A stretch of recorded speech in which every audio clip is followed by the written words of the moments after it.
Washington, D.C., final preparations are underway for the inauguration of Donald Trump as the 45th President of the United States. Well, Friday's ceremony and the events surrounding it are expected to cost some $200 million, making it the most expensive inauguration to date. Well, CGTN's Roee Ruttenberg is in Washington with more details. Well, the biggest cost on Friday won't be the inauguration itself nor the parade that follows it, but rather the massive amounts of security that's being brought in to safeguard all of the day's events, including all of the balls and dinners and concerts. Large areas have already been sealed off, part of a heavily fortified security zone around the Capitol.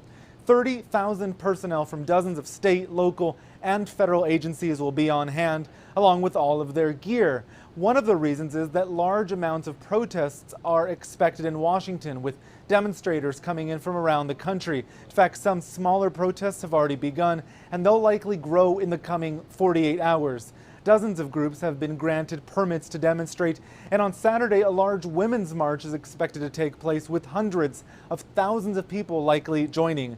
Now, officials are also expecting nearly 1 million spectators for Inauguration Day. That may seem like a lot, but it's less than half of the people who turned out for President Barack Obama's inauguration 8 years ago. Well, that could be for a number of reasons. A new poll shows that nearly 40% of Americans have a favorable view of the incoming president. Obama's numbers on Inauguration Day were nearly 80. Roee, Ruttenberg, CGTN in Washington.